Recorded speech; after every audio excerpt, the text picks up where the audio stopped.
Hey, what's up everybody? It's Lyds and we're back for some more Thronebreaker, and last time we had our dramatic conclusion to our time in Ongren with the Battle of the Bridge, and we fought the Nilfgaardians, and it was looking dire until we got rescued by a surprise appearance from Geralt, Cahir, and Dandelion, and, well, I mean, it capped off what I think that Ongren was one of the best areas in Thronebreaker thus far, with all the twists and turns. Probably some things here or there that felt like they were a little unfair with how punishing they may have been with some of those types of encounters, but overall, a lot of fun plot-wise. And one thing that does come to mind is how, despite us having met a ton of important people there, obviously Geralt, Cahir, Dandelion, and perhaps to a lesser extent, Ivo, and the other bandit guy who was a little bit earlier on,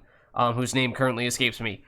But none of them joined our team, which does make me wonder if we might have messed up a little bit there, and maybe we had a chance but missed it for that to happen. But maybe they're just all cameo appearances. It does seem a little weird that Geralt would make such a brief appearance, but hey, we're in Rivia now. And maybe that means that Geralt will emerge once again and help us out once more. But we do have some important things to attend to here, as it was either the storyteller or someone else we have not heard from much said he had something urgent to speak to us about. Huh? Although it's actually Barnabas, who apparently is the one that has the notice here that we ought to speak to him. So, I mean, I guess we'll do that. You need my help with anything? Apparently we might. Ideas aplenty. Let's see. Where are you traveling to? Long you've travelled, Barnabas. The wonders you must have seen. Likely visited many exotic lands before you reached Mahakam. Like Nilfgaard? Corvia, yes. Matina, yes. Nazir, doubly. Zerrikania, gods, yes. And Korath, even. I mean, such beauty there, though hot. Oh, dreadfully so. Horrible place to grow turnips, if you've ever a mind to try. Okay. Isn't Nazir, I think, is a Nilfgaardian vassal state, if I remember correctly? I think isn't that where Cahir is from? I don't know what the deal is with Metna, but... Novigrad. Lived there a spell as well, but I didn't much care for it. Why ever not? Of course. Very familiar with that for The Witcher 3. Hierarch. Intractable man. Banned one of my inventions, condemned it as unholy, vile, etc., etc. Decided he would burn both of us at the stake. As you can imagine, we had a difference of opinion in that regard. Yeah. Then again, given all the witch hunters and Church of the Eternal Fire people in Novigrad, that doesn't really surprise me that that is what they would do to, in particular, non-humans, which is, of course, a group that is very much persecuted in The Witcher 3. Perhaps I shall regret this, but do tell. What was the thing you created exactly? Mm-hmm. I knew you'd be interested. You've a curious mind, dear queen. We're two peas of a feather. Quite the clever contraption it was. Made for a widow, wealthy, but aching with longing. In her husband's absence, tormented by unfulfilled needs. Okay. Stop right there. I knew I'd regret asking. Yeah. See, it had this special crank that when rotated... Yeah, see, I don't... You can stop there. Barnabas, no, enough. As you command, your majesty. But if you ever get the urge to see it, I've the prototype still tucked away in my trunk. Yeah, no, I think we'll pass, but thanks, Barnabas. Noted. But by the gods, please, let's change the subject. Okay, well, apparently that's all To other matters. from Barnabas. Ah, yes, you're still here. Off you go, then. Though I thought it was either might have even been the Grey Rider who had spoken to us before. Let's see. It doesn't really say anything new at all. Is the storyteller usually in here? What can I pour you, milady? Oh. Vizima's finest? Or a nice Redanian bitter? I mean, I guess there isn't anyone else to speak to here, but we might have oftentimes we'll get, yeah, some kind of note or report, or several notes or reports after getting into a new area, because we are now in Rivia, which I have to imagine is the final place, as at this point, things have started to accelerate quite a bit, and it seems as though we are going to meet up with Willem, or potentially meet up with Willem, if we actually trust that that's going to not be a trick. But, and one would assume Dahi's going to be making an appearance, or multiple, at some point, as we've not yet really resolved our conflict with him and the Nilfgaardian army as a whole. So let's see, on the night of September 5th to 6th, desertion of the following persons noted. Geralt of Rivia, Witcher. Emil Regis, that name should ring a bell. Barber Surgeon. Mary Barring, alias Milva. I was going to say, I didn't recognize that name, but Milva, absolutely. Kahir, who we saw as well, Nilfgaardian fugitive. Julian Alfred Pancratz, alias Dandelion, who we also saw in the previous encounter. Troubadour. Deserters stole 4 horses, 3 cavalry mounts, 1 civilian mount, and a mule. Wanted notices distributed. So we saw all but Milva. I don't think there was any. Oh, and no Regis either. So, might we run into those two at some point? I mean, I'd certainly like to see Geralt pop back up at some point. But also, we were talking about how, was that actually the source, whether canonical or not, of Geralt's actual title of Rivia? I mean, I talked a little bit last time about how I thought there was at least a somewhat of an explanation in the books as to how Geralt got his name. So maybe this is kind of taking some artistic liberties. But either way, I mean, it was cool. And I think that was a very fun mission. Substantial enemy forces still stationed in the kingdom. Large, well-armed garrisons in all cities. Most important, Rivia Castle, probably the last place we will visit. Capturing it essential to retaking kingdom. Populace hates invader and eagerly awaits chance to avenge occupation. Okay, that's good news for us. Garnering new recruits should not present much difficulty. Support from townsfolk during siege also expected. Okay, I mean, we might not ever need actual recruits if we continue not to craft any units, which, I mean, knock on wood, we're getting pretty close to that point, so hopefully we can still make that happen. Let's see, to Meve, the dethroned and dishonored once queen of Lyria and Rivia. Yeah, I was gonna say, you know that this is gonna be someone who is not a fan of ours. And it's Dahi, not so surprisingly. So welcome back to Rivia, your highness. As you soon shall see, this land has changed somewhat in your absence. The walls of Rivia's towns I found in ruins. They have now been rebuilt and reinforced, and the garrisons guarding them doubled in respect to their earlier numbers. Each settlement is now also defended by ballistae, catapults, and trebuchets of the highest caliber. We expect you shall pay us a visit. We await you with open arms. Okay, now, I assume he's going to be at Rivia Castle, or at least very close to it, and sounds like every way along the way, we will run into some significant Nilfgaardian forces as well. And letter from Tobias? Who's that? Your Majesty, I've received word you've crossed into Rivia, leading a sizable army.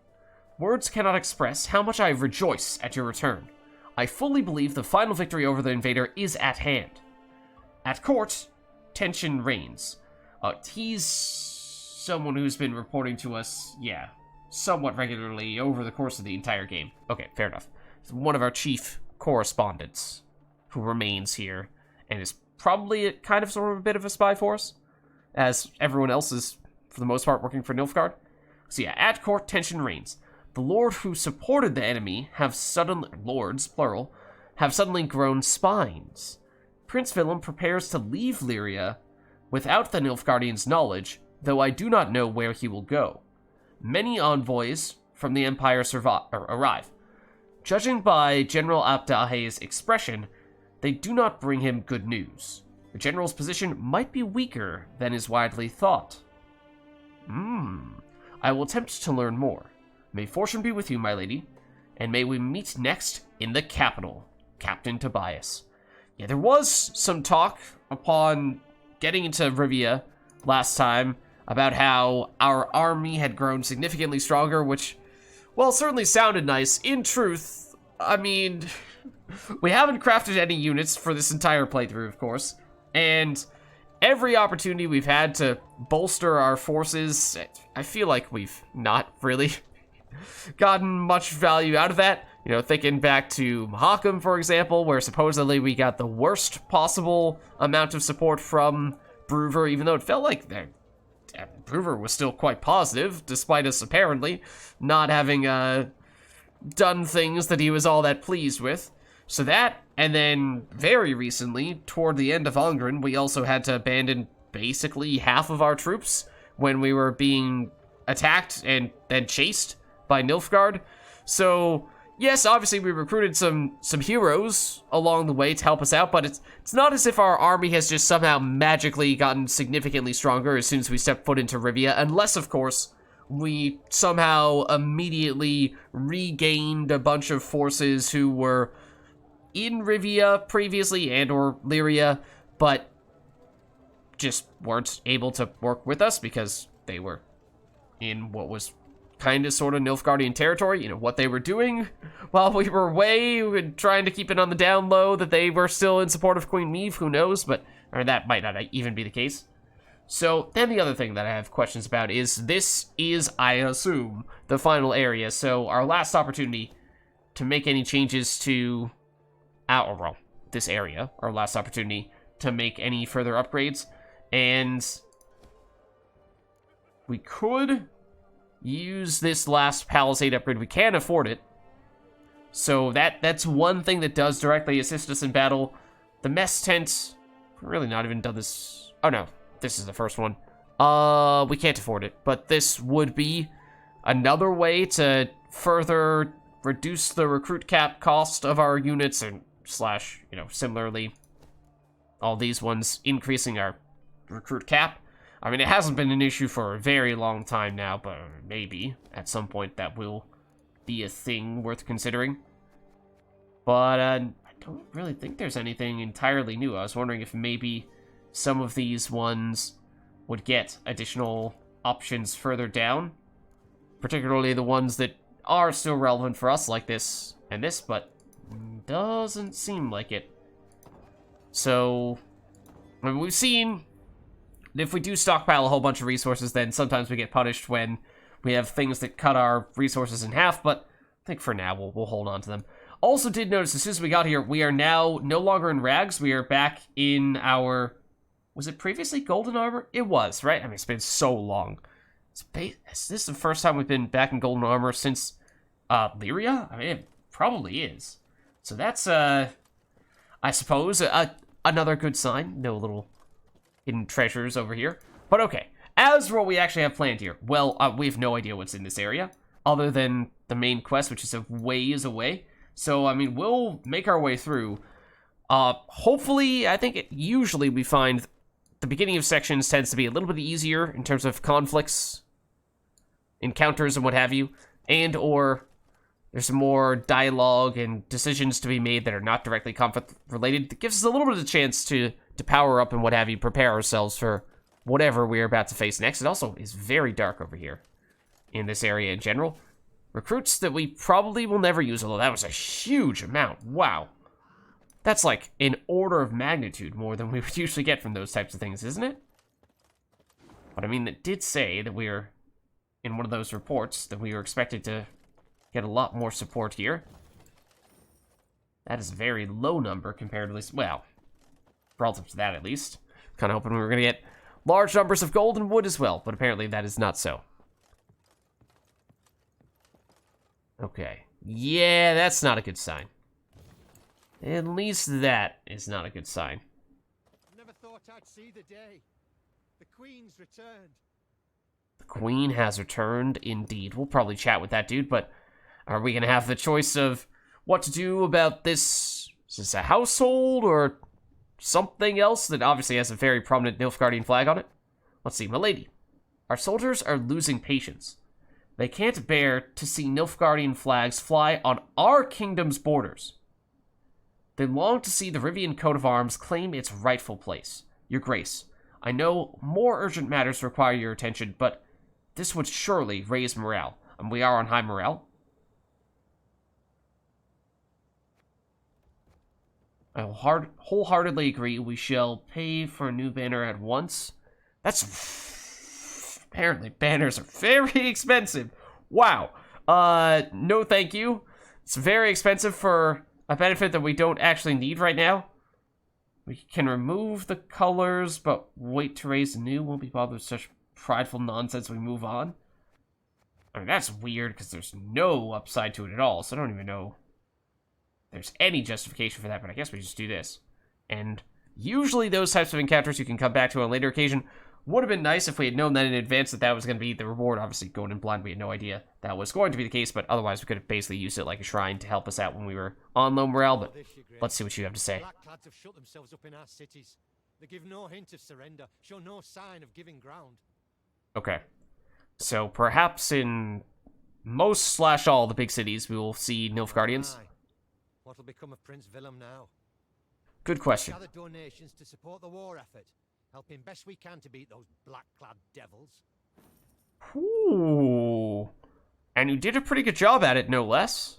Thank you. That's enough to potentially help us out. Or maybe we could justify... Oh? And here I feared I would see it no more. Justify making upgrades? You would. I believed you could succeed. Be victorious, Your Grace.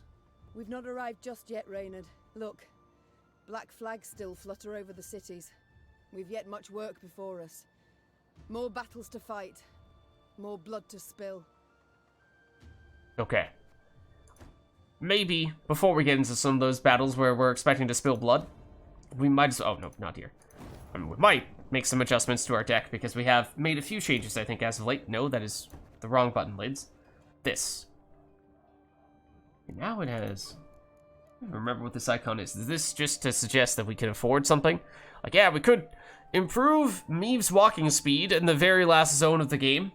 I mean, we might get to the point where we have resources, but not much to use them on, and so might as well just throw them at something like that, but we should probably keep them in case we do find ourselves in need of making some upgrades to our units at some point, but I think we do this, because at this point, yes, we can afford it, and we still have a actually pretty reasonable amount of resources available even after doing that. And, I mean, maybe we'll get enough gold for that still if we do find ourselves in need, but not really sure that's going to be a factor at this point. There's our palisades. Stronger now than ever before. Okay, so a little more armor for our units. Anything showing up on our map yet that we know of? No, but based on this seemingly being the first fortification, I'm guessing that's where we might run into our first group of Nilfgaardians. Egan's Road. Whoa.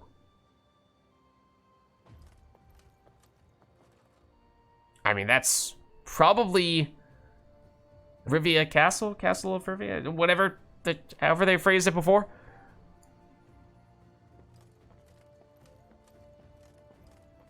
And the music as well is very similar to the main menu music, which is fantastic.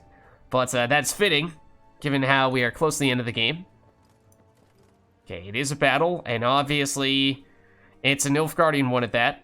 So we shall see. As I was saying before, in the past, thankfully, the first few encounters in areas were typically on the easier side. So I'm hoping we get a little bit of a chance to warm ourselves up before we start getting thrown into the really tough stuff otherwise. You know, there's not many opportunities to improve our deck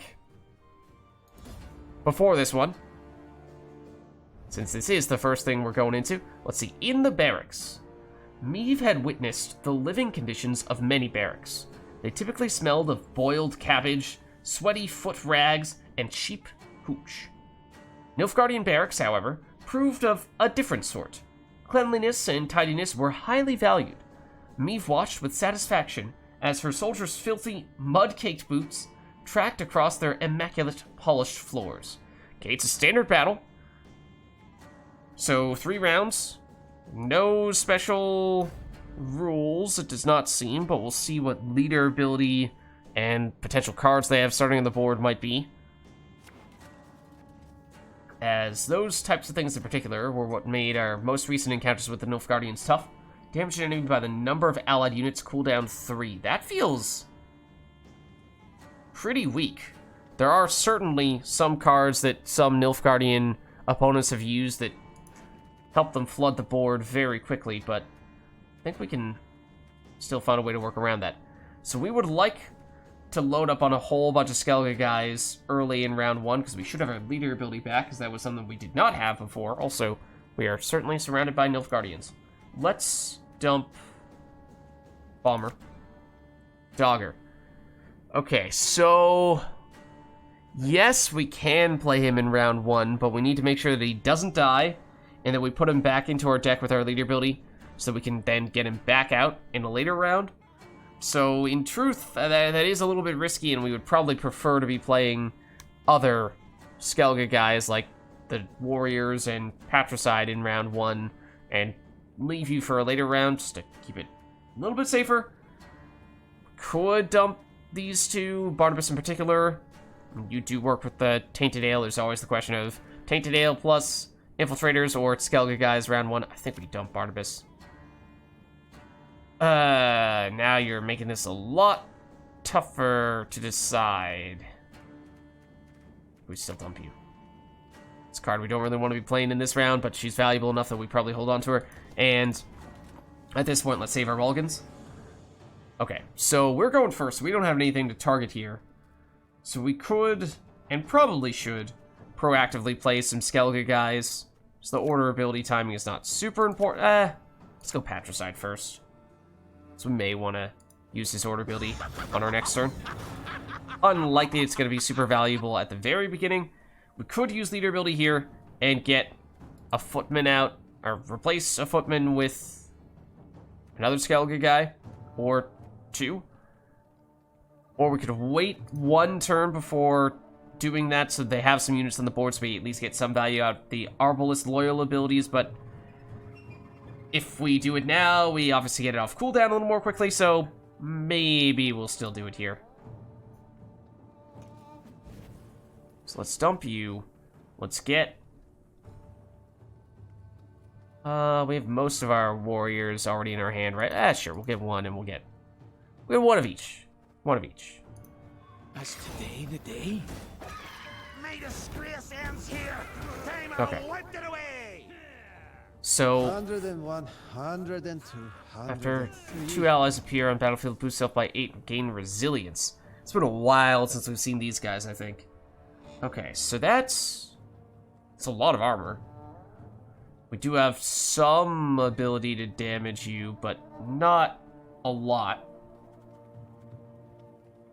Don't love the resilience, of course, or at least the potential for resilience.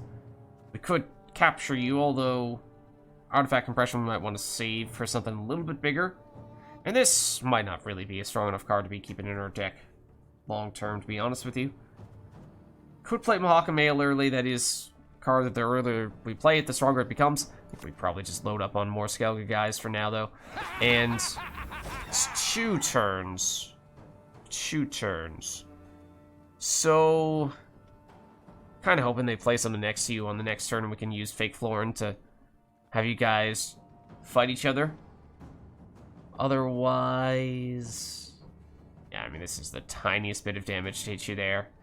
But I think we actually would like to get some value from Patricide right now. Or rather from Disgraced Warriors with the order abilities. Not just sacrifice them. This is one of the key cards for them, because that's how they're going to get value from their leader ability, and I guess to a certain extent from you as well. Gives them more flood capabilities. So, yeah, I think we just need pure damage, and some of the changes that we've made to our deck have actually removed those types of things for more conditional damage, or just other types of value. So that does make it a little tricky to immediately answer this stuff. I mean, it might be worth artifact compressioning that. But let's let's hit you before we do that at the very least. Because now you're a little more straightforward, or a little easier to remove. So, we could hit both of you. It's not really going to matter much if we're going to artifact compression you anyway. Any alternatives? I mean, if we had Gabor, would be what we'd really like here, just to get a big chunk of damage. At which point, we could probably get these guys low enough that we could actually remove them with the damage from these guys. Yeah, I would really like some things like Alzur's Thunder right about now, but we removed it from our deck. If we remember, after this encounter, we might want to add it back in. So, what was I just saying? We go artifact compression. I think we have to on you. Do that, and then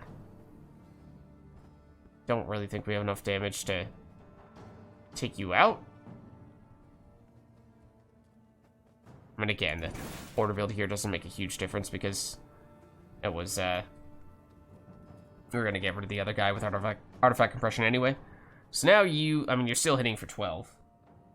But that means we're going to, each of these survive on 1 power. Means you hit back for 1 damage, which means we're removing armor, but that's it.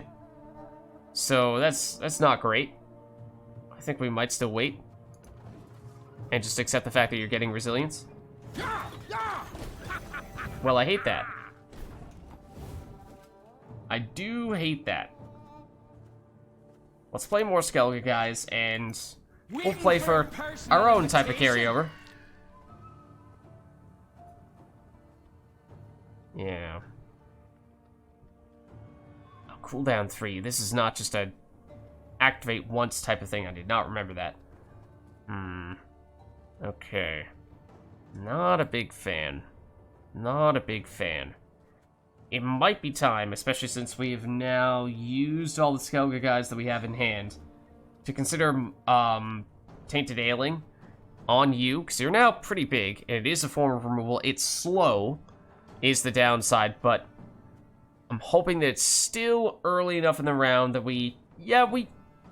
worst comes to worst, we can play a few more turns and not be too concerned about that.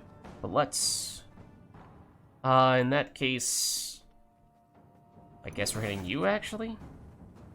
A little indecisive in that regard, but, now you guys would hit for 11 on this, which means we survive 2 power, hit you back, still not really doing much for us. So I think we're just allowing that to happen. And the numbers are gonna add up here. But if you want to destroy the disgraced brawlers or warriors, that's fine by me. That much is fine by me. So now I think we do this. What was your deal? Turn start boosts adjacent units by 2 if this unit has armor. Ooh. That could be nifty for Infiltrator, which, again, I think we're going to have just enough time to make that work. So I think, I mean, this one obviously is going to activate a little more quickly. But we've whittled away at your armor ever so slightly more. Yes, it's going to take you a little longer to come off cooldown, but it is still going to be doing something eventually. So we'll target you. They might pass here. They will. Okay, but I was prepared for that possibility. Because we are still willing to play 2 more cards if we have to, and then we just don't play anything in round 2. The tricky thing is these guys are going to continue to do their thing. And if we don't get rid of some of them, it's just going to keep on happening. But Fake Florin is actually a possibility here. What would be the best way to make that happen? Probably you hit this guy first, and then hit back. Actually, could have used it with some help from the Tainted Ale boost and much more easily remove stuff, but yeah, I think should be feasible to remove. I mean, something gets destroyed when you tool, always. So maybe we go... And my brain is just not working well enough right now to to determine, are we wanting to have you hit first or you hit first? Because this obviously hits for more, just armor removal initially. I think usually you want to have the lower unit hit the bigger unit first. So I think we go that route, but before we do that, we should use Patricide, I guess, to weaken you, since you're not going to get destroyed or significantly weakened at all in the process here. So let's do... I mean... was going to go Infiltrator, which I think... Yeah, if we're playing 2 more cards, we can still do this and then do Fake Thorn on our next turn. We got a job to do. Means a whole lot of these Magna Divisions, which I still am getting very nervous about. But you will get boosted from the veterans, which is kind of nifty. Okay, so now we go Fake Florin. We also have Leader ability back, which we could use to put you away and get our last 2 Skellige guys out from our deck, which is probably worth doing. It is gonna do some damage with our Leader ability, but for the most part, that's just gonna break down armor with the Arbalest. So let's swap you. We will add you and you. Okay, didn't love that it hit you, but ultimately, as we were saying, you had the armor, so it wasn't a huge deal. And then it's... And honestly, this could be a throwaway turn. In fact, it's really tempting to do that. To say, we're gonna remove you, and we're gonna get you back, so we don't need to get good value from a powerful card like Fake Florin, and we can just use the Jade Figurine while it's a brief moment of safety for that. But the Magna Divisions are a little dangerous, because they will keep on coming in here. I think we still have enough margin, though, that between Tainted Ale and the Infiltrator, we should be able to get away with this.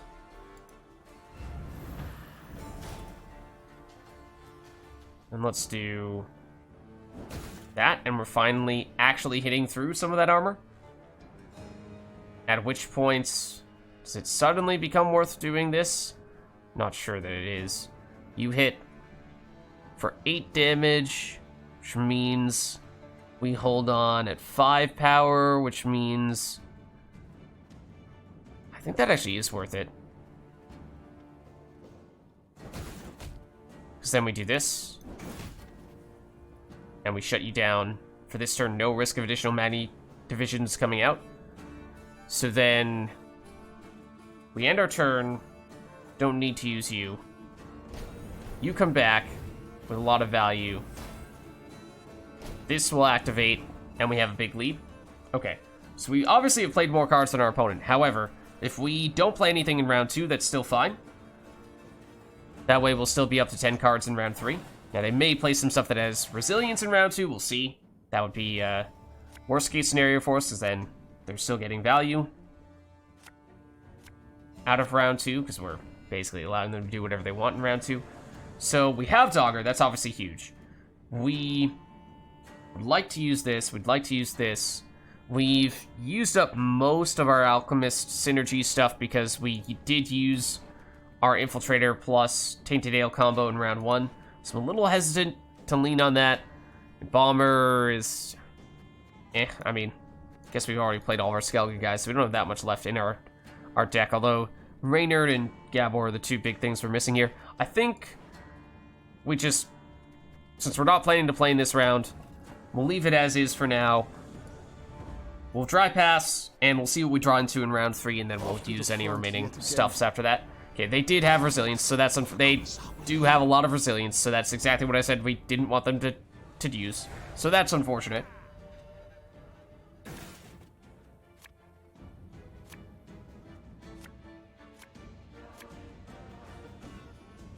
Okay, and we drew into both of our footmen, so that's no good.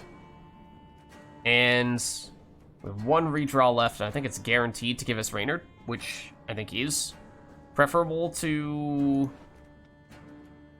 Let's see, Infiltrator versus Alchemist. We're probably going to get one of them out from Leader ability, so it's more so a question of which one is an earlier play than the other, and in truth, they're both really things we'd like to use together. So, actually, tell you the truth, leader ability is going to force us to play something out from our deck. I mean, we could just make it be the footmen. So, I guess if we're feeling forced to play something a little bit earlier. Oh, we have 2 alchemists. All right, sure, put an alchemist back in. 152, 154. Okay, so you'll get a boost, but the resilience is not a huge deal.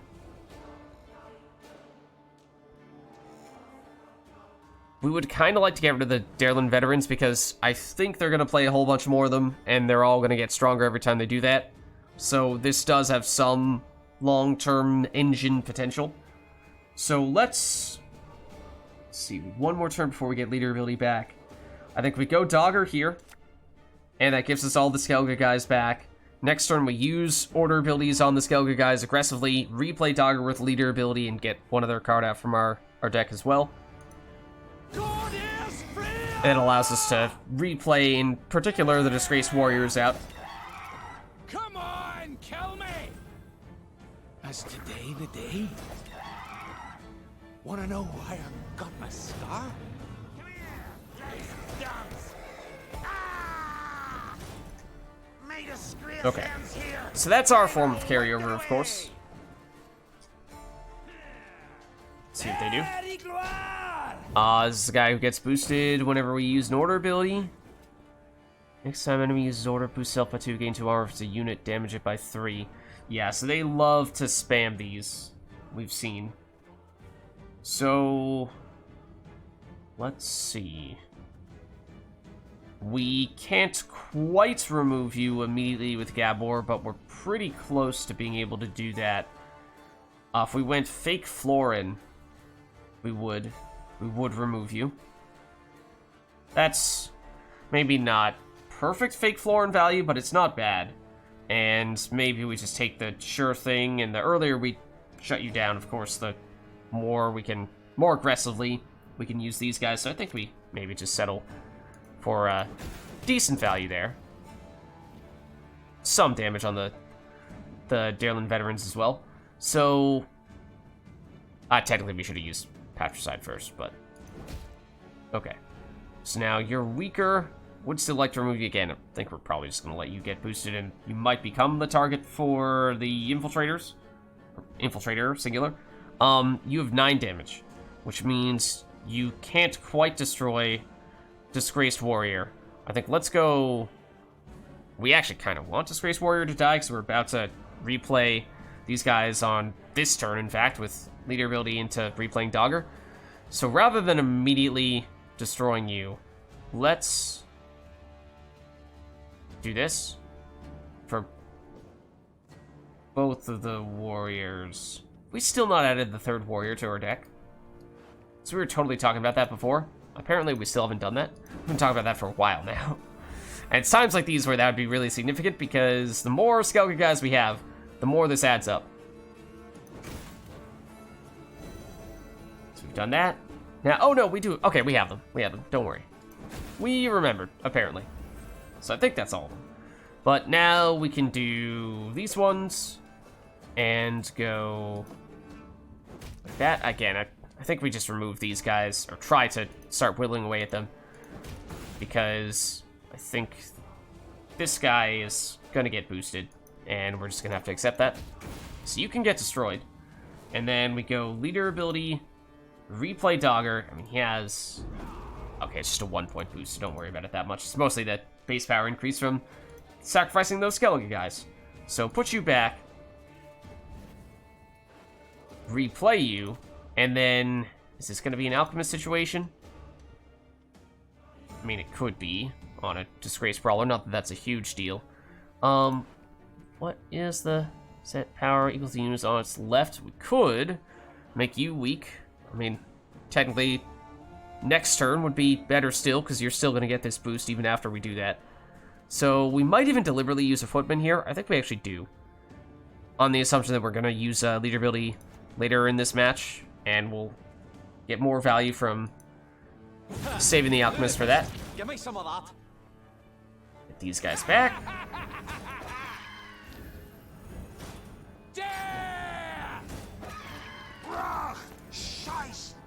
Okay.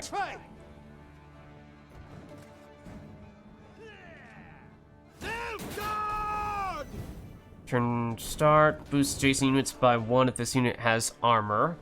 Okay, so I mean, you do look like a very good target for an infiltrator. Technically, the longer we wait, the better it would be. I think we still try to go after you. So, in that case, we could destroy you, for sure, with Gabor.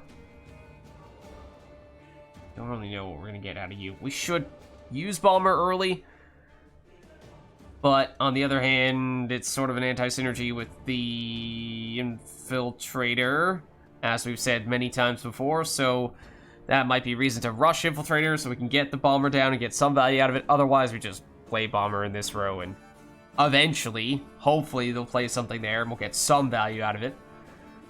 But just don't know when this is going to get additional value. I assume it will at some point. It's worth 3 points of damage. It's not enough to destroy this, but gets it pretty darn weak for Gabor. Point where we could almost destroy this afterward. Not quite, because there's so much armor. But, yeah. I think we might just end up doing that. Well, we should save Gabor for going after a higher priority target. Let's do... Oh, we should... I forgot Mahakamail. We should do this. Earlier for that, the better. I'm gonna save these order abilities, I think. So we may still want to sacrifice these guys deliberately. Granted, that actually means that we don't really want them to get boosted all that much. Okay, so these guys are turning into a wall of boosts. Oh, I forgot he has a loyal ability to reset that. Wow, that's amazing. Okay, so still not that urgent because we aren't about to use our leader ability anytime soon. Still have a little bit of time before that's the case. But as I was saying, we may want to make this infiltrator stuff happen pretty soon. So I think we probably do this. It. Yes, technically, the longer we wait, the stronger it would become, but we're also using a suboptimal, wherever you are, bomber, until we get this over, by having to delay this. So, you're a card we'd like to get rid of, because we want to use more orders. So I'm thinking that's going to be the Gabor target. He's up to, I always forget, it's up to 15 now. Which means with 1, 2, 3, 4, 5, 6 units on their side of the board, you functionally have 20 damage we need to deal. I think we've established that Patricide's damage applies before the boost happens, so if we go Gabor first, damage, hit you, then Patricide should be able to destroy you. And then we don't have to worry about using orders. We've no downside to them. We'll get you back. Only after you get boosted, though. Several times over at that. What's your deal? Yeah, we would also very much like to destroy you, though. So, let's see. I think we might... Oh, it actually is Bella's. Oh, it's mostly self-damage from our Space Force. It's like, I don't remember us taking a lot of damage from their units. No, we've done it mostly to our units ourselves. So we should get Bomber down as quickly as we can, though. I think we do that. I smell a leak. And now we can do this. I mean, they have so much armor that it's going to be hard to get much value out of it, but we'll try. And then we probably use Patricide on you. Yeah, it's only copies in hand and deck, not on the board. So if they start playing pikeman after pikeman on the board, those will not get removed when we destroy one of them. So there's strong case to be made, actually, for aggressively going after that as soon as possible, which means maybe rolling the dice with Barnabas. Obviously, Isbel should have enough damage. But, actually, the armor might not give Isbel enough damage for sure. It might be kind of close. But, these guys. So you're going to hit for 10. Which means these guys do survive in every case. Not going to hit you back for all that much. Yeah, I think it's not enough to destroy you, I don't think. So I don't think it's worth it. Right now, at least. Yes. Yeah, I'm not surprised to see more of them are coming out here. So now we could... I think I know what we do. I think we go after you like this. And then we do use these guys, and then we play Reynard, which will allow us to reuse these order abilities, and that way we can get the damage from them this time round, since you're going to hit a unit that's lower than you and destroy you, hopefully, fairly easily. But then we can use the order abilities a second time and destroy these guys, and then on our next turn replay them with leader ability and dagger. Reynard, we've not used him much with his newly upgraded version, but I think the Skellige synergy potential is potentially absolutely busted. Technically, we should do this first, though. So, you hit for... We're functionally a 16. So this... You hit us, we perfectly destroy you. I guess we do that. And then they lose copies in their deck and at least one card in their hand, so that's certainly nice. Then... That means you're not really all that meaningful to destroy anymore. So these guys... I guess you can just hit somebody for the sake of dealing damage.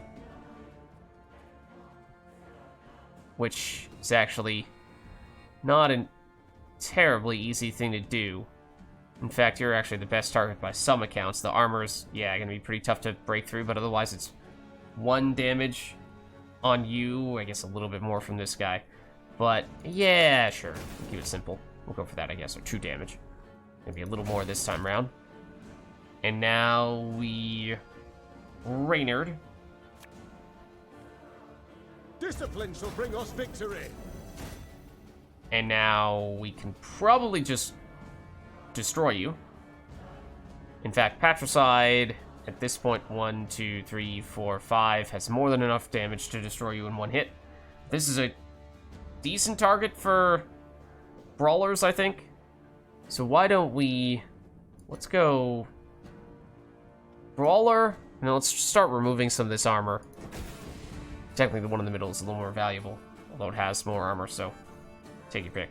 Let's do this. 1 at a time, maybe. Now we can obviously go after both. And so now we can basically just sacrifice these guys, as we would usually like to do. So let's do that, and maybe we go in reverse order this time, so they're... The smaller ones are getting a little bit bigger, so they don't get powered up when they're in the graveyard. Let's just do this. Oh, I forgot about Patricide.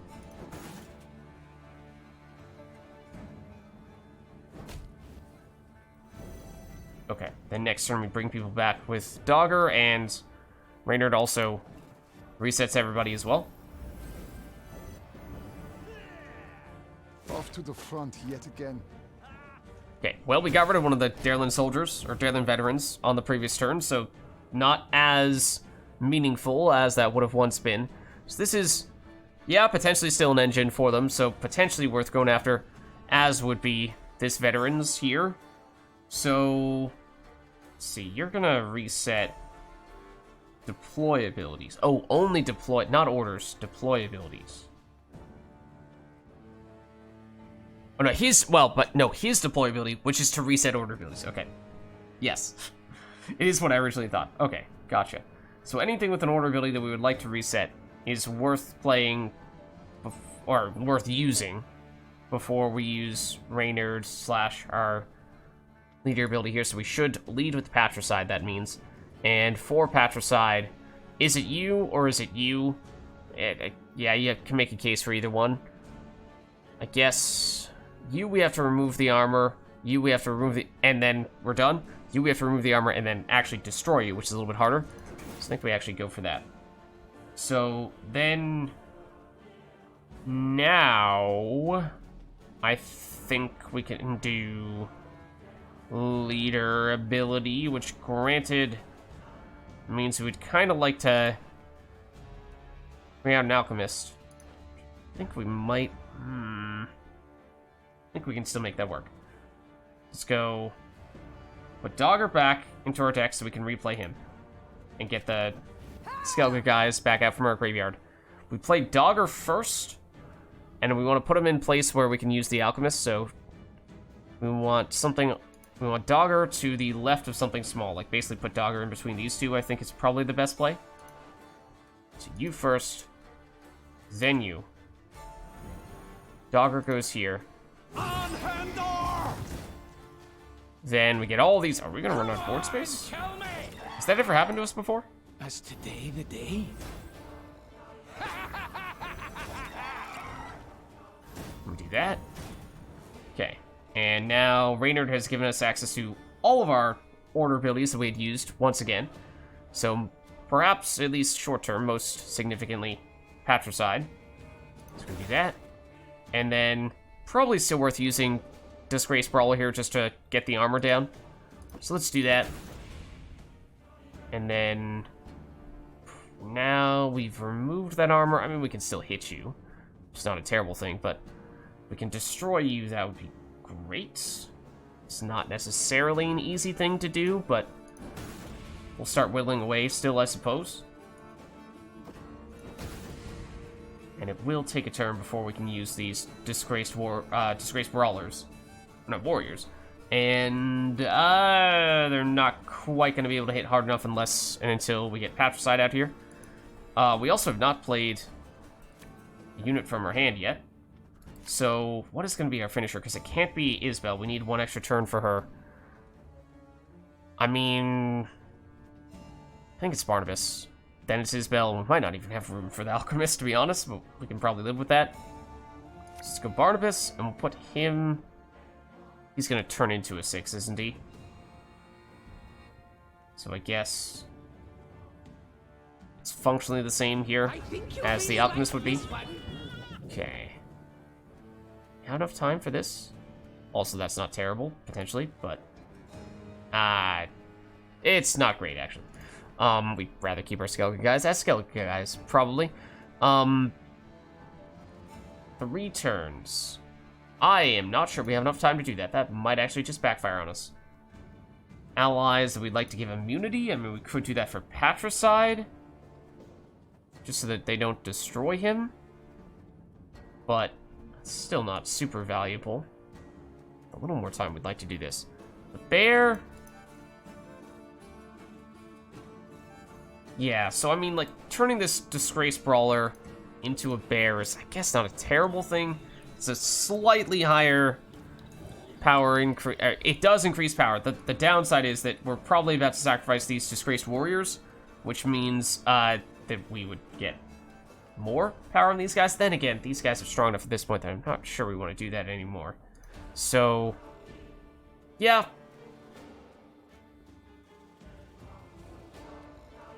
If we had Isbel on the board, this would be a good target for Magical Bear. I guess we'll use Martyr and Bear on you. Assuming that we don't actually want to destroy these guys and we're actually just going to use them purely for damage, then it could make some sense. Okay, so now it has to be Isbel, otherwise we're going to run out of time for her. Also, we would run out of board space, so that's kind of important too. So we'll put her next to something big, in case we happen to have room for the Alchemist. Although I don't really think that's going to... I mean, that's actually a case to be made for using and sacrificing one of the Disgraced Warriors, I suppose. Now... And if we can destroy you, that'd be great. But I think that's still going to be tough. We'll hit you, and then technically that would have been a half-decent card to use a Disgraced Warrior on to sacrifice it. We could still do that here.